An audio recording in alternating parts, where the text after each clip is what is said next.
The FTSE 100 saw its best weekly performance since July last week and is now hovering at a 4-month high in a week which is going to be packed in the calendar with key events like the central bank meetings from the Federal Reserve and the Bank of England. Hello and welcome back to our channel. My name is Daniela and in today's video we will be looking at the FTSE 100. As I said, the UK index seeing stellar performance last week, keeping it at a 4-month high. And we're also going to be previewing the Bank of England meeting, which will be taking place on Thursday. But before we get into it, please like this video, comment if you have any questions or suggestions, subscribe to our channel, and don't forget to turn on your notifications. So the UK index FTSE 100, as I said, up at a 4-month high, the highest level since May, after seeing performance of over 2.8% last week. As I said, the highest or the best performance since July, when we saw a weekly performance of 3.4%. Now, a lot of this momentum actually coming in on Thursday. Once we jump on the chart, we'll see.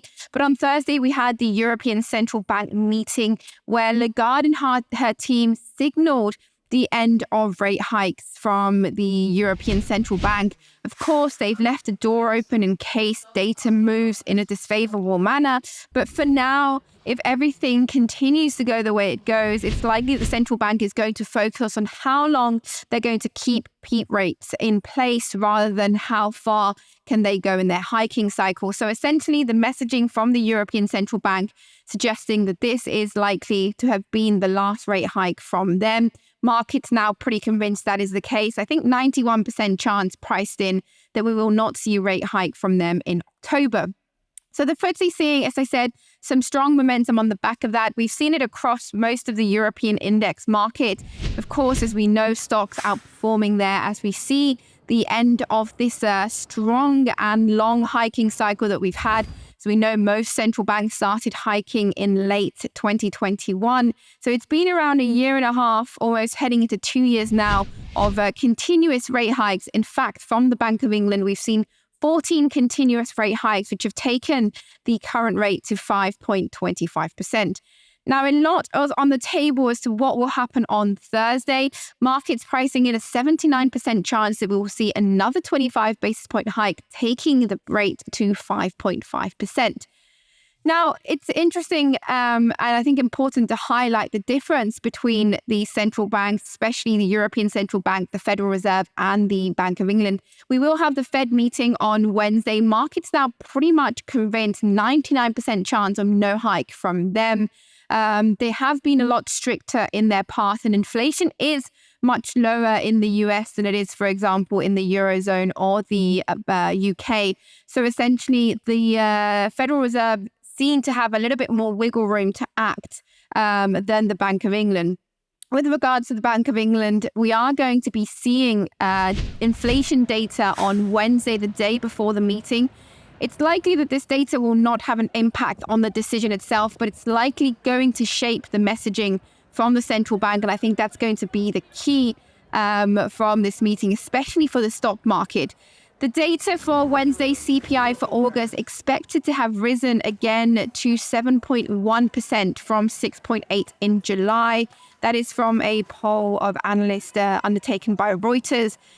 So essentially showing that the disinflation process is not perfect. We've seen that elsewhere in the Eurozone. Also, the US has seen 2 months of rises within its own disinflation process. So it's not a linear process. It's not a straight line downwards. But as I said, UK inflation is expected to creep up to 7.1% once again. As we know, peak rates above 10% earlier on this year, but still 7% is very, very, very, very high. This is essentially markets, I think, believe that the Bank of England cannot be lenient. It doesn't have any wiggle room to perform. It has to continue to be strong with its message to bring down inflation. But there's also another side to the coin, as we know, and that is growth. And some data seen earlier this month showed that GDP growth year to year to July, so essentially showing that the UK economy from July last year to July this year has seen 0% growth. So essentially no growth in the economy in the year to July. Of course, that is very important data to look alongside inflation because it brings stagflation as a real threat to the economy. And we know that is one of the trickiest situations central banks have to navigate. So, of course, with expectations that we will see inflation rise again in August, we'll have to wait for Wednesday's confirmation from the data. But essentially, with inflation expected to rise again, and that, of course, is after seeing average earnings, including bonuses, rise up again in July to 8.5% from 8.2 expected. So, again, wage pressures continue. So that's putting pressure on domestic inflation. CPI now expected to rise again in August. It's likely that we are going to see a rate hike from the Bank of England. But as I said, it's going to be key. What is the messaging going to say? Are they going to suggest, like we've seen from the ECB and we're likely to see from the Fed on Wednesday, that the end of rate hikes is here? It's all about how long will the terminal rate be in place before they start cutting. ECB's done that. The Fed's likely to do that. They do have the possibility to do that. Is the Bank of England the same situation? Are they going to be allowed from markets to give that kind of messaging? If that is the case, are they going to show that they want to monitor the economy and growth rather than hike rates aggressively? We don't know at this point. Are they potentially going to go the other way and actually suggest that more hikes are on the table until inflation is actually brought down to the desired level of 2%?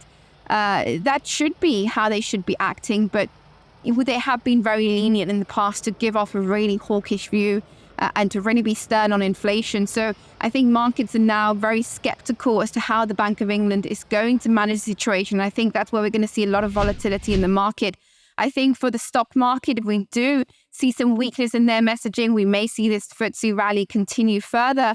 But I think if that's definitely going to weigh heavily on the pound.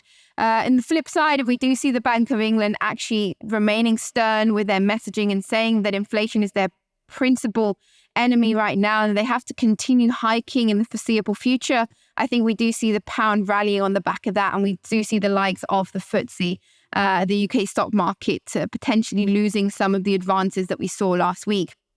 So that is a little bit of a preview to the Bank of England and the recent data. Let's jump onto the chart now to see how the FTSE has been performing. Okay, so here we have the FTSE 100 daily chart, Capital.com via TradingView. As you can see here, Thursday's candlesticks really showing that strong momentum there, 2.3% higher on the day. Most of that momentum coming in the afternoon after the ECB meeting, as I said, signaling the end of rate hikes from them. On Friday, we tried to continue that momentum higher, but essentially that candlestick showing that strong resistance there from sellers to allow this to go any further. Also, some strong indecision. I think it's normal after the magnitude of the move that we saw on Thursday to see that indecision candlestick there, pretty much that head there of the candlestick coming to end the session pretty much unchanged on the open, giving off that feeling that we do have interest from buyers to continue to move forward, but it's just lacking that momentum. And of course, with the RSI heading into overbought conditions back then, it was likely we were going to see a reversal.